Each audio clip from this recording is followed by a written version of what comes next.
warahmatullahi wabarakatuh. Nama saya Evi Nur Salimah dengan NIM 877670796. Di sini saya akan melakukan praktikum pada modul 7, yaitu tentang sifat cahaya.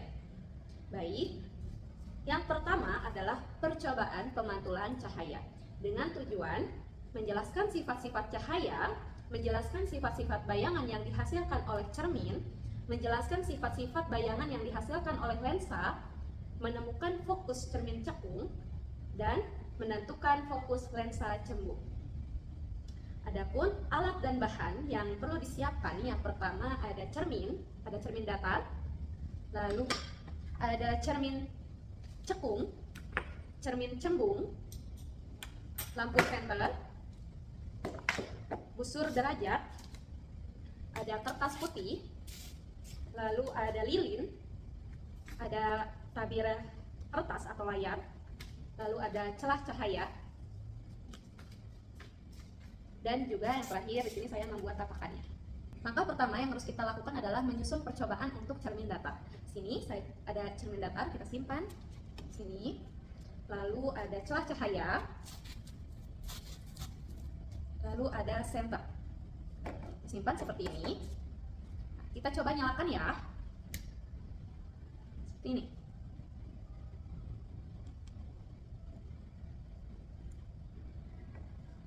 Kita simpan busur derajatnya di sini.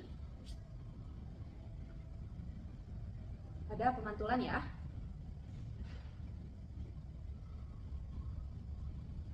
Seperti ini. Sekarang kita gunakan laser untuk melihat jalannya berapa sinar, sehingga tampak sudut datang dan pantulnya. Ini. Cermin datar merupakan cermin dengan permukaan halus dan rata yang akan memantulkan cahaya secara teratur. Karena permukaannya datar, setiap sinar datang akan dipantulkan dengan sudut pantul yang sama besar terhadap garis normalnya. Baik, sekarang kita susun lagi cermin datar. Di sini ada kertas layar, lalu kita simpan benda di tengah-tengah, yaitu lilin. Kita menggunakan lilin dan kita nyalakan. Kita amati bayangan selama benda ini atau lilin ini digeser-geserkan mendekati cermin datar dan menjauhi cermin datar. Kita dekatkan. Lihat ya. Bayangan yang terbentuk oleh cermin datar ini bersifat maya, tegak, dan sama besar dengan benda aslinya. Bayangan tersebut tampak berada di belakang cermin dan selalu bergerak simetris terhadap pergeseran posisi benda.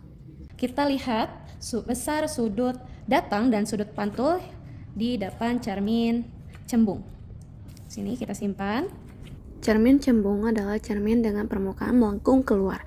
Sinar yang datang dipantulkan dengan sudut pantul sama besar dengan sudut datang terhadap garis normal.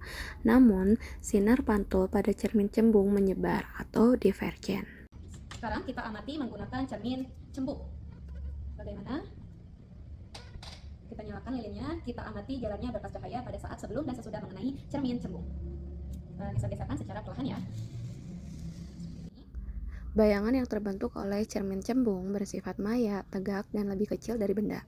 Semakin jauh benda dari cermin, bayangan akan tampak semakin kecil dan mendekati titik fokus maya di belakang cermin. Sekarang kita ganti menggunakan cermin cekung. Seperti ini. Cermin cekung adalah cermin dengan permukaan melengkung ke dalam. Sinar yang datang dipantulkan dengan sudut pantul sama besar dengan sudut datang terhadap garis normal. Namun, Sekarang kita gunakan cermin cekung untuk jarak benda dengan jarak bayangan ya. Ketika jarak bendanya seperti ini di 8 cm, maka jarak bayangannya 20. Ketika ini jadi jarak di tengah, yaitu 18 cm, maka jarak bayangannya 18 cm. Ketika di sini 28 cm, jaraknya hanya 8. Kita dekati ke sini. Ketika ini mencapai 30 cm, maka ininya hanya 5 cm. Sifat bayangan yang terbentuk oleh cermin cekung itu berubah tergantung posisi benda. Jika jarak benda lebih kecil dari fokus, bayangannya itu maya, tegak, dan diperbesar. Dan jika jarak benda lebih besar dari fokus, bayangannya itu nyata, terbalik, dan ukurannya bervariasi. Semakin jauh lilin dari cermin, bayangan tampak lebih kecil dan mendekati titik fokus. Percobaan yang kedua adalah tentang pembiasan cahaya. Alat yang dibutuhkan ada senter, lalu celah cahaya, lensa cembung dan cekung, busur derajat, lilin, penggaris. Di sini saya menggunakan penggaris 30 cm. Lalu balok kaca saya ganti menggunakan balok plastik ya. Kita coba. Lalu ada pensil dan kertas putih serta tabir cahaya. Tabir kertas serta tabir kertas. Langkah pertama kita susun. Di sini ada balok plastik, celah cahaya, dan kita gunakan senter di sini ya.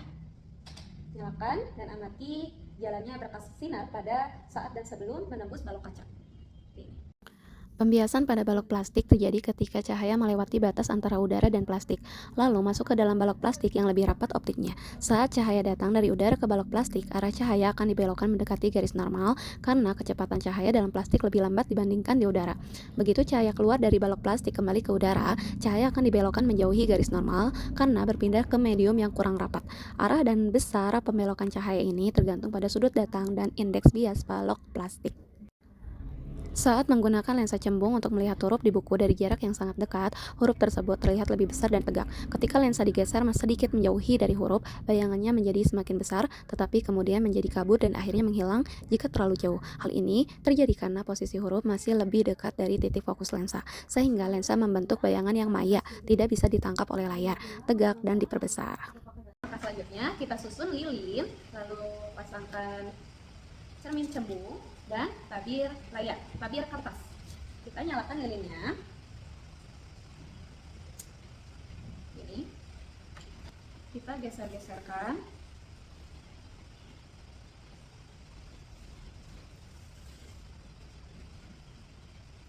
Kita ukur ya. Ini jaraknya 18 cm. Cahayanya kecil ya.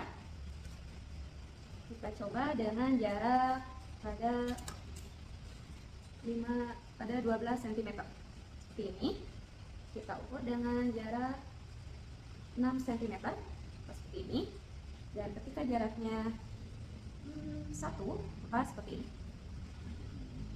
Yang jelas ada di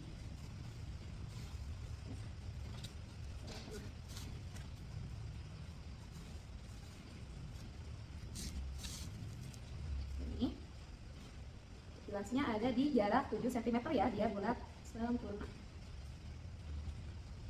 Ini coba kita gunakan kertas untuk memperbesar ya. Di sini saya kesulitan. Ini di jarak 4 cm.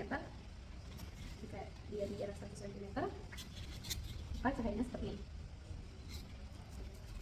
Bayangan yang terbentuk bersifat nyata karena dapat ditangkap di layar, tampak terbalik dan ukurannya bervariasi tergantung pada jarak lilin ke lensa. Ketika lilin diletakkan cukup jauh dari lensa, bayangan yang muncul itu menjadi lebih kecil dan jelas. Namun saat lilin didekatkan ke titik fokus lensa, bayangannya menjadi besar. Bayangan lilin yang tertangkap di layar tampak bulat sempurna dan tajam, terutama ketika posisi lilin, lensa, dan layar diatur secara tepat, dengan lensa berada di tengah antara benda dan layar. Hal ini menunjukkan bahwa lensa cembung mampu membentuk bayangan yang nyata, terbalik, dan diperbesar atau diperkecil tergantung pada jarak benda terhadap lensa.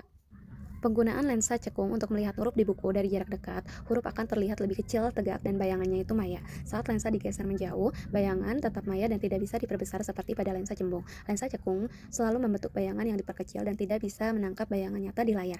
Jadi, bayangan tidak akan pernah kabur atau menghilang seperti lensa cembung. Sekarang kita coba susun lensa cekung, layar, lilin untuk melihat sifat bayangannya. Jarak antara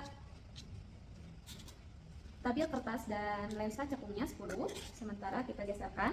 Ketika dia ada di jarak 10 cm bendanya, maka tidak ada bayangan ya, tidak terlihat jelas. Coba kita geserkan di Pada percobaan ini, bayangan lilin tidak akan muncul di layar, meskipun posisi lensa dan benda diatur sedemikian rupa. Bayangan hanya dapat terlihat jika kita melihat langsung melalui lensa. Bayangannya, yang terbentuk oleh lensa cekung bersifat maya, tidak nyata, tegak, dan ukurannya lebih kecil daripada benda aslinya. Oleh karena itu, pada percobaan ini, lensa cekung tidak menghasilkan bayangan lilin di layar, berbeda dengan lensa cembung yang dapat memfokuskan cahaya dan membentuk bayangan nyata. Percobaan ini membuktikan bahwa cahaya memiliki sifat pemantulan dan pembiasan, di mana sudut datang sama dengan sudut pantul pada cermin, dan sudut bias berbeda tergantung mediumnya. Cermin datar membentuk bayangan maya yang tegak dan sama besar. Cermin cembung membentuk bayangan maya yang tegak dan diperkecil, sedangkan cermin cekung dapat membentuk bayangan nyata atau maya tergantung posisi benda. Lensa cembung mampu membentuk bayangan nyata yang terbalik, dan ukuran bayangan berubah sesuai jarak benda, sedangkan lensa cekung hanya membentuk bayangan maya tegak dan diperkecil. Dengan demikian, sifat bayangan yang terbentuk sangat dipengaruhi oleh jenis cermin atau lensa serta posisi benda terhadap titik fokusnya. Terima kasih.